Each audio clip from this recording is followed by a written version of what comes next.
All right. What we say. What about now? Should we do this then? Should we bring another guest out, Menace?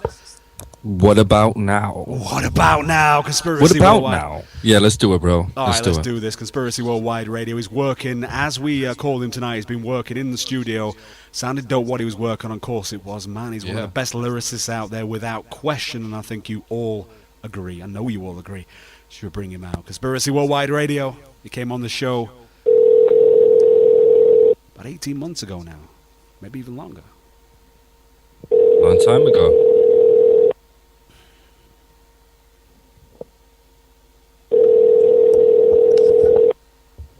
Hello. Hello, R.A. the Rugged Man. Welcome back to Conspiracy Worldwide Radio. How you doing, man? No doubt. What's up, brothers?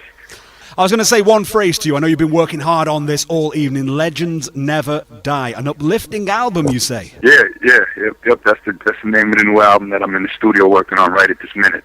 I just ended my session, and I'm really doing good things on this album. I'm real proud of a lot of the work, you know. So.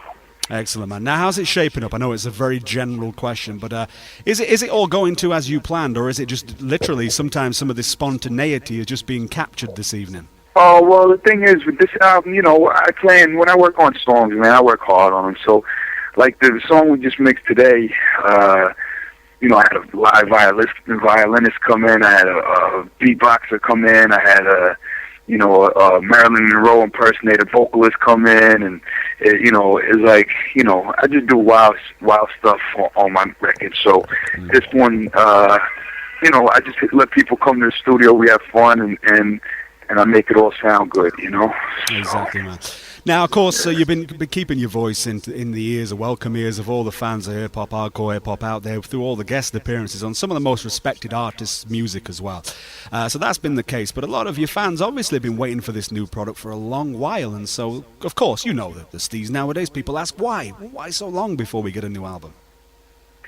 Oh, well, the thing is, I put out...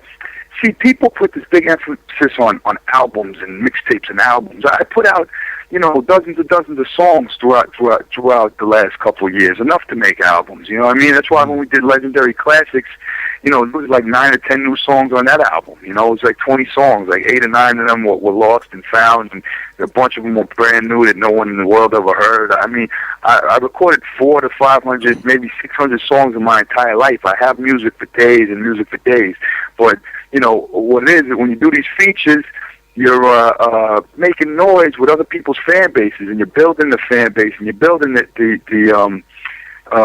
everybody's waiting for the new project, and they're waiting for it. So it's a good thing. I'm an independent one-man machine, so I don't have endless funds to be in the studio nonstop and record and mix and make my stuff sound competitive with everybody in the world at all times.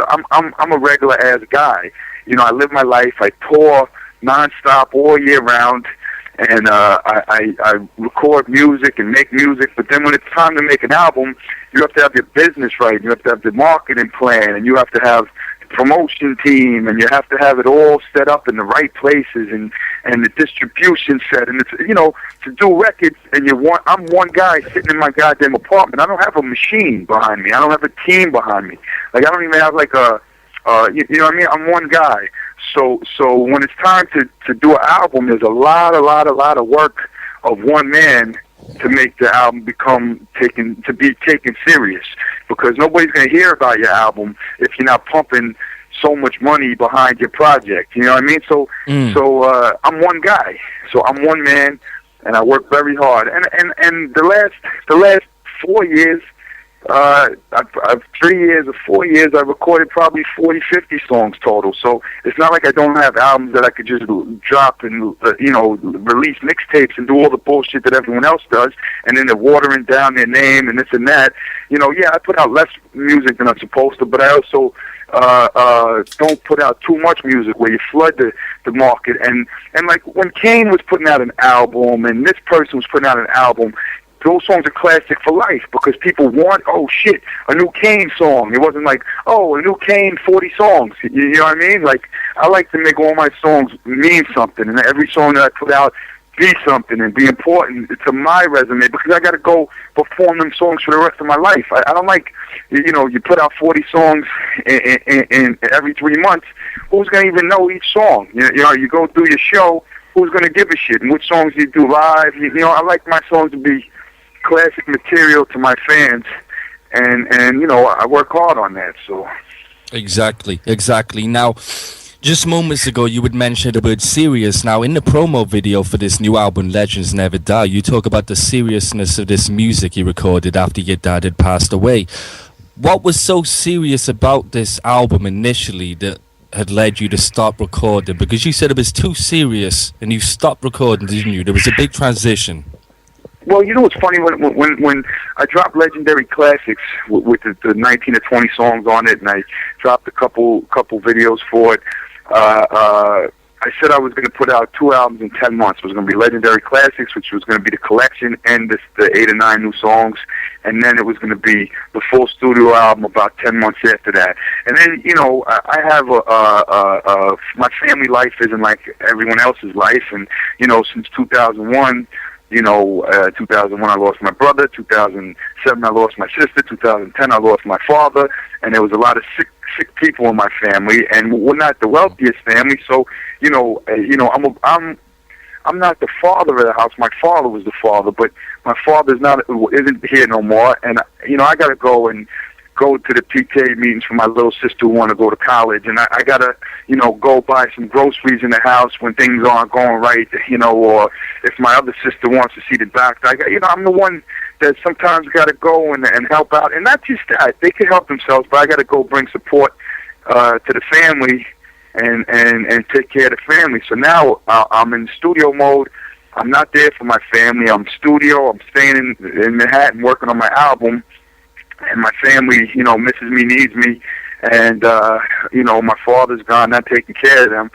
So you know, I just live a different life than everybody else, you know. And then I got to, like I said, I got to do, you know, some shows 50 shows in the year. So some years 150 shows in the year. Like when I drop Legends Never Die, I want to try to do 200 shows to promote that album. I want to get my you know, because that's the best way to promote these albums. So I'm not going to be there for anybody, and I'm going to be, you know, but like also, my father's kids are all growing up now. My little sister Nikki just moved to California. She's 18 years old, and like his other kids deceased, and Johnny O, my other brother's 27. My older sister's grown. So my father's kids don't need to be taken care of. My father's gone. He doesn't need to support so much. But my father's wife is still alive in Long Island, and you know, I like to go see my and support them sometimes, but you don't always get the opportunity because you know, you're trying to feed yourself. You know what I mean? So Yeah, for sure. So this serious music that you did initially record, will that material ever see the light of the day, or is it a case of that material being sat on hold until a new project drops and gets shine? Yo, I'm just laughing because you asked. I just went into this weird ass whole thing about my family for no reason. I'm a little crazy right now. That's funny. It had nothing to do with your question. No, that makes sense. That answers my question. The serious material that I recorded when I was after my father passed got too serious. It was. Everything was just, the material was like, everything was, you know, life is this and life is about that, and the media did this wrong, and the government did this wrong, and everything, and you know, and you know, everything was dark and serious, and it would have got the response of like, you know, the way that, you know, when you say a serious topic, sometimes that gets a better critical acclaim than a comical topic, even though the comical topic might be the more better structured and better song. People like seriousness. But when I listen to a lot of the songs, it's, come on, man, jerk me off already. What's this, the fucking, you know, drama day? Like, so I kept 1 or 2 songs off of that, what I was working on. And I went back to the lab and I decided to have fun and be me and do all the wild out crazy RA shit and have the fun punchlines and the fun choruses and the fun beats and the shit that I like to do. Hip hop is fun. So yeah, I have a couple joints that are serious, but I like having fun with hip hop, you know? No doubt, no doubt. So, I mean, at which point did you realize that the music you were making was too serious, at least for the direction that you were trying to go with this new project? At which point was it? What track were you recording? Can you remember? No, you know what it was? It was like I said. I was talking about. It was everything. Like life you know, it was like a fucking Ingmar Bergman movie and a fucking rap song. You know, like it's like, you know, I don't want to do, you know, like when you watch a Bergman movie, everything's all like, you know, life is sad, the old man is dying, and the young lady's getting older, and you know, it's like that's not what, you know. You don't gotta celebrate death and explain death to the world. The world knows about death. The world knows about all of this stuff. So a simple mind, if you explain death to the simple mind that understands it, right, they go, oh, that's deep, because they understand it. But when you do have fun and do little lines that go over their head and have fun with it, those little ignorant kids that don't understand shit might not even think it's as good, but it's the better music. So the music I'm making is the music that I think is better and what I want to make, you know? So, I mean, to what extent does this new album follow on from yourself and your hardships, being this subject of mockery as far as the content on this album goes? Well, there's a couple songs, you know, that where I go there. You know, I have one song that I kept that it goes through, you know, the hard times, and that was enough. You know, I went, that's hard time, and that was enough. I kept that song on there, but I'm trying to be me. I'm trying to be the fun. Yeah. Like if you go out with me, if you hang out with me, you know, I'm a joker. I'm an asshole. I act like a dick. You know what I mean? Like I don't want to. I'm not like, if you watch one of these political shows and they put a rapper on a political show and all they talk about is serious. So the government did this, and they don't even know what the fuck they're talking about. Half these rappers. You know what I mean? Like, so I'll break down a little bit of what the government is in my eyes, but I'm not going to take it where I'm the be-all, end-all expert of all government history. You know what I mean? Right, like, I don't need to do that because rappers don't know that. The government doesn't let us know the shit that's really going on, and rappers don't know it most of the time. They just talk it because they read it in the pamphlet or watched the documentary, and then they make a whole fucking rap album about, you know, the government conspiracies and 9/11 theories and this and that. And they really don't know shit about it. They're just, you know, going with some documentary that they fucking watched told them. You know what I mean? So definitely.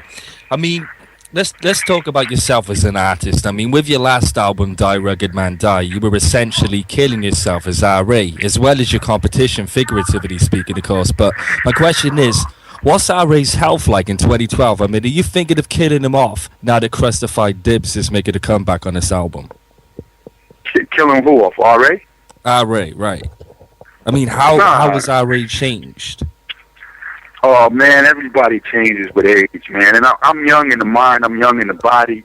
You know, I look better than I ever did. I'm healthy. I fuck just as many bitches, if not more, than I ever did. I'm in good shape, good health, good spirits, good life. My life is beautiful. I live the life that every man, not every man, shit. A lot of men wish they lived, you know.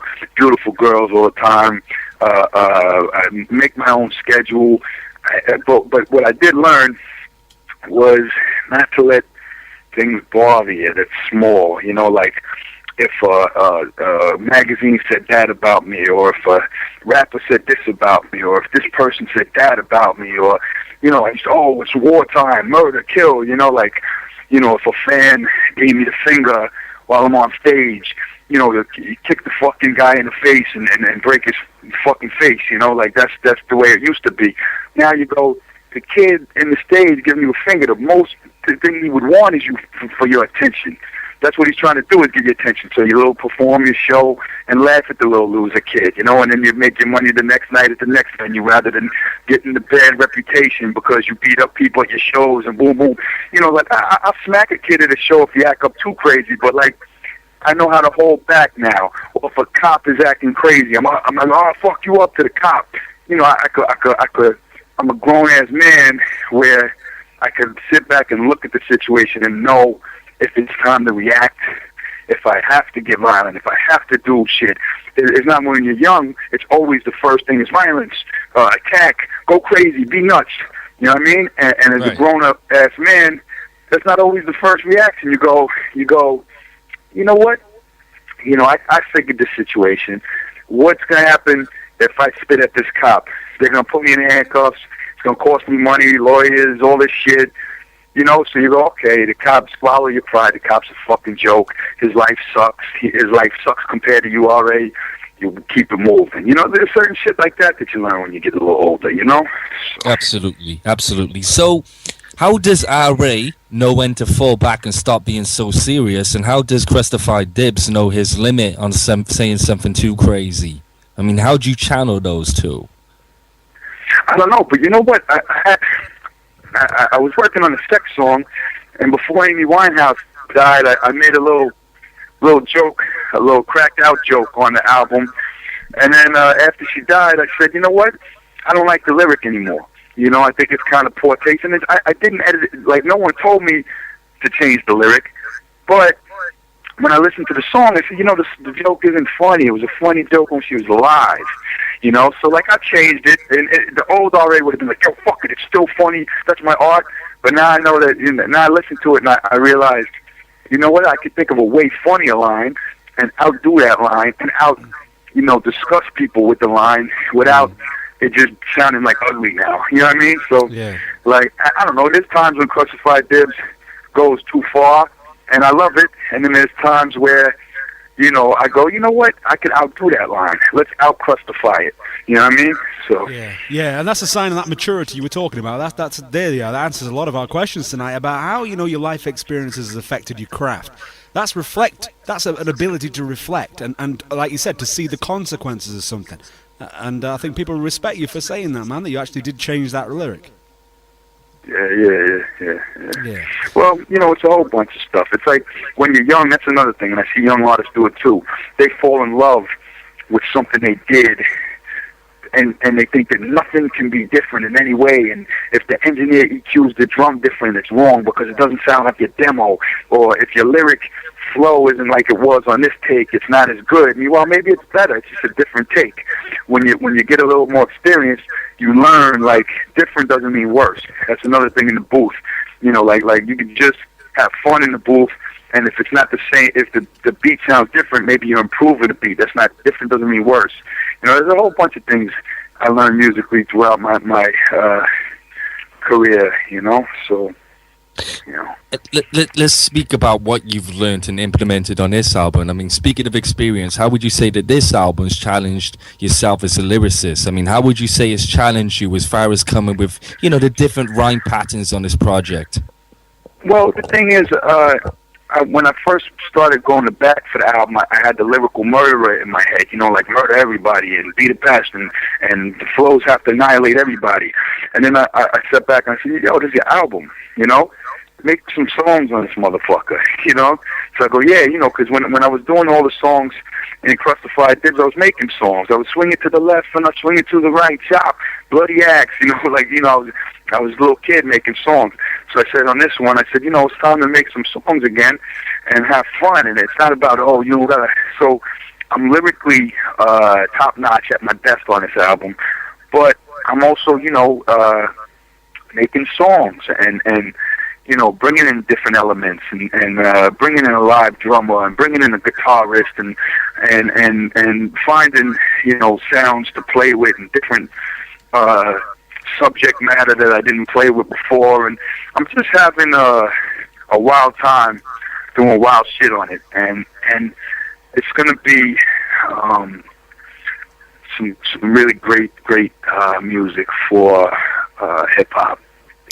Yeah, of course, man. And like I said before you came on the show, it's a standard. Of course, it's going to be classic, man. It's R.A. the Rugged, man. It's going to be a real classic joint. Now, let me ask you more about this album in terms of the aesthetics. What we can expect from this. Now, a lot of live instrumentation. You've already said that. But in terms of actually nailing down particular producers, I mean, have you gone for particular names, respected names, the names that people would recognise straight away in terms of everybody who's handling the production on this finished product? Well, I have the name producers and I have the no-name producers. and some of the no-name producers beat some of the name producers on here. You know, I just love dope hip-hop and dope music, you know. Like today, the joint I was working on was, the beat was by Will Tell from the Brooklyn Academy, and I got a joint from Ayatollah, and I got joints from Buck Wild, and I got a kid that nobody really heard of called Verbal, who did some of the best songs on the album, and then, you know, C. Lance did the song for me and Tech Nine, and Lil Fame from MOP, and Marco Polo, and you know, there's just a lot. Oh, the Felony music, there's Rampage and Buster's cousin, this kid named Felony. He just did the beat that's for the track from me and Master Ace and Brother Ali, and that beat is crazy. And Apathy, the white kid, obviously you guys are hip hop heads, you know Apathy.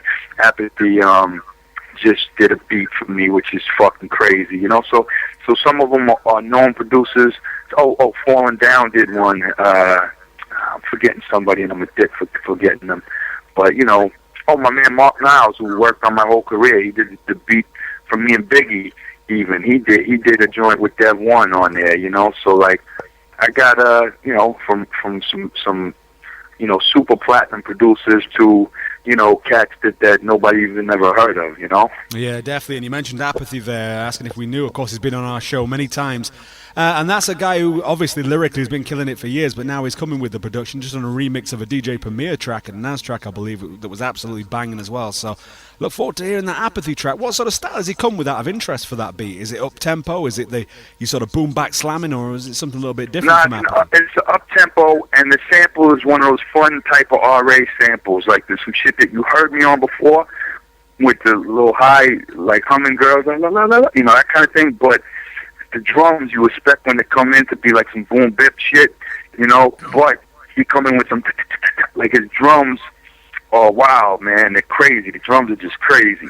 So and I lyrically went in on the joint, and I made a banging ass hook and built the choruses, and I had a vocalist come and re-sing the sample for the chorus. It's like it just sounds crazy. So it's banging. It's a real dope record, you know. Yeah, I can only imagine. Yeah. No, this is just some wild out shit. The one me and Tech did. We, just went in there and kind of, bragged, boasted, and flossed our skills. We were showing off on it. You know, that's what we did. We showed off. Yeah, we were going hard on it. You know, and the song's not done yet because Chris Calico, he's getting ready to go in the booth and drop a chorus for it, you know. So. Oh, nice.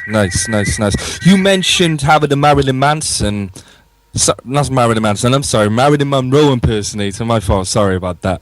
Marilyn Monroe impersonators coming through to the studio. Does that mean we can expect RA doing any songs for the females in this album? I mean, you mentioned yourself growing earlier in the interview. Yeah, there's, as far as females, I don't think I have any females on this album.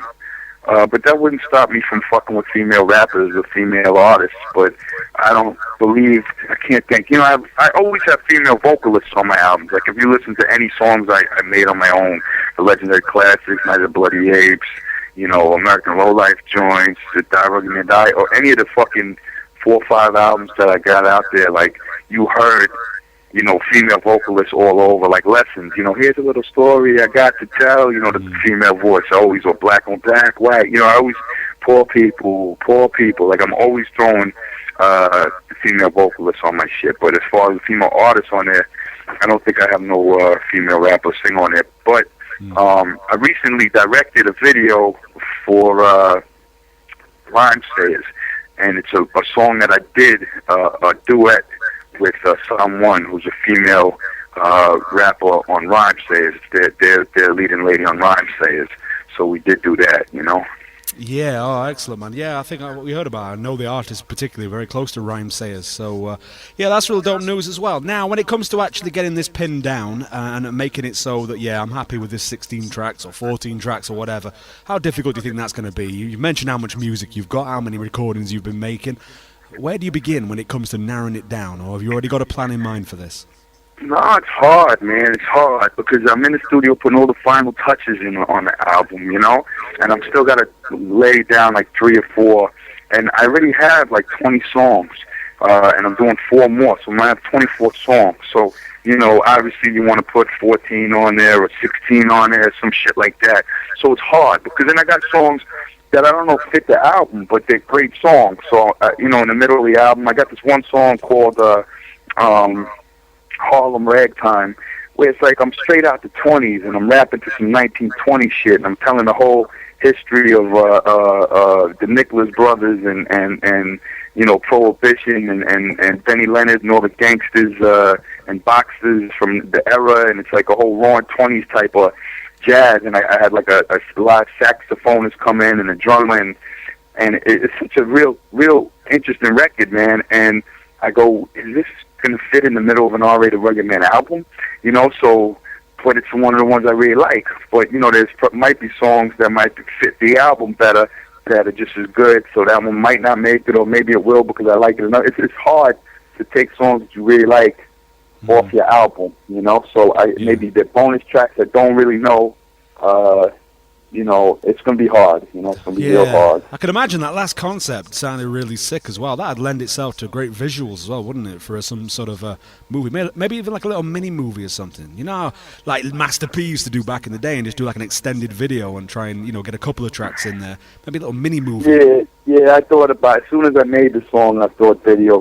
But then you think about it, and a video like that, you know, you want to rent out the jazz club, and you want to have the costumes and you know, a couple, you know, cars from that era. You know, I mean, Tommy guns. I mean, you want to go there. So, but I just don't have budgets to do a time capsule piece or a time piece. You know, like I don't have the budget for that. So, you know, I'd love to if somebody that's listening want to throw me, you know, $50,000 to do a video for some Harlem ragtime, Harlem Renaissance type shit. Let me know. Yeah, we know Martin Scorsese's a regular listener, so yeah, if you're listening, Martin, yeah, get up, alright. Speaking of movies, what's the status on the Bad Biology soundtrack? I mean, is that ever going to come out? Yeah, well, we were going to put out Bad Biology before my album came out and use it as a little stepping stone for my album release, but then my album started, you know, getting close to where it needed to be, so we decided we're going to do the album first. And then when my album makes some noise, we're going to do the Bad Biology after that. But, you know, that album's in the can almost. I'm just going to add another 3-4 joints on it, you know. But we got a lot of banging joints for Bad Biology, you know. No. It'll be out this year. It's almost done. I'm leaving the country in April. I'm leaving Europe. I'm leaving to do Pay Dues tour. MERS called me to do the Pay Dues tour. Or not tour, the big festival in Cali. So I'm going to fly out to Cali. And then from California, I'm going to fly out to Spain and Italy and a couple spots in Europe. And so I'll be out of town for the whole month of April. So I want to try to finish the album by March, by before I leave, if that's possible. So, you know, I'm trying to pay for the damn studio time, and, you know, I'm paying out of pocket for some of these sessions. So next week's session, we don't even know if that's happening yet, but I'm trying to make sure I get everything done before I leave town, because then there's going to be a lot of money on the road, and you know, if not, I'll get it done in May, and then you figure it needs 3-4 months to set up to promote it. So, you know, if the album's done after April, then we got May, June, July, you know, maybe August, September release, you know. Oh, excellent, dope. So you bounce out. Yeah, and the thing is too, is a lot of people, you know, try to critique that, R.A., you know, a lot of people think he's one of the greats, he's one of the legends, and then you see these little faggot haters on it go, but, he only put out corporately, he only put out that album and this album. If he was great, you know, meanwhile, it's like, yo, man, I got albums I recorded for Jive, I got albums I recorded for Priority, I got albums I recorded on my own, I got hundreds of songs, and just because the machine and me didn't always agree, and corporately, you know, there were issues and things didn't go corporately with these little corporate monsters and machines. That people don't understand. I fought the system my whole entire career. So I was a broke-ass, you know, man on his own fighting the goddamn system for my entire career, and I had more longevity than all of these kids' favorite rappers.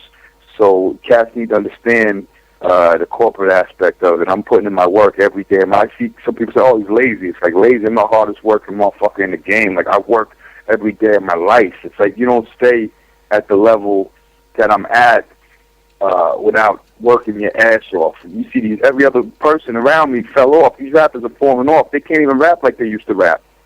I'm better than I ever was in my life, and that's because I work hard every day. Even as a grown man now, I'm working every day of my life to maintain how goddamn good I am. So I work harder than all of these dudes, you know?